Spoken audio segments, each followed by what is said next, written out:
Un mois de jeûne marqué par des manifestations et des célébrations. En Turquie, le président Recep Tayyip Erdoğan marque le coup avec l'inauguration de la mosquée Kamlika peu de temps avant le début des festivités. Officiellement la plus grande mosquée de Turquie, ce gigantesque complexe de 15 000 m² est bâti à Istanbul et peut accueillir jusqu'à 63 000 fidèles.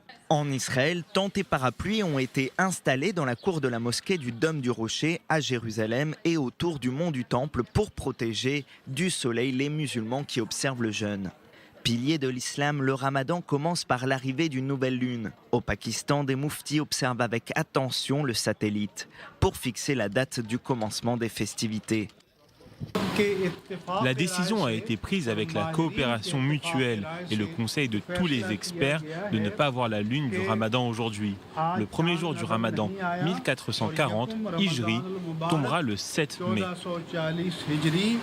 Au Sri Lanka, après une série d'attaques contre les églises et des hôtels de luxe, le ramadan est placé sous le signe du deuil et de la peur.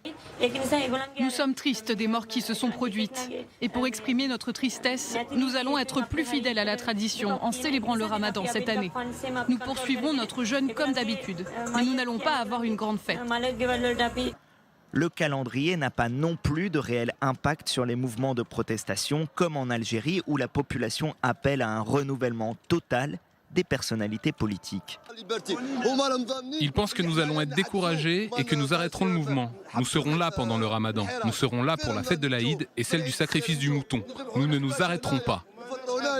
Au Soudan aussi, la révolte promet de tenir durant ce mois de festivités pour chasser les militaires du pouvoir après la destitution de l'ex-président Omar el-Béchir.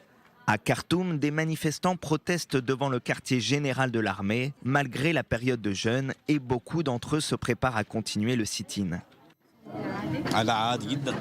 Cela m'est égal de jeûner. C'est comme un insigne d'honneur pour nous de pouvoir montrer notre engagement. Jeûner près du QG de l'armée dans la chaleur est la moindre des choses que nous pouvons faire pour obtenir ce que l'on veut. Mais le mois de Ramadan est aussi l'occasion de célébrer l'amour, comme au Nigeria, où les autorités de la ville de Kano supervisent dans la mosquée centrale de la ville les mariages de quelques 1500 couples.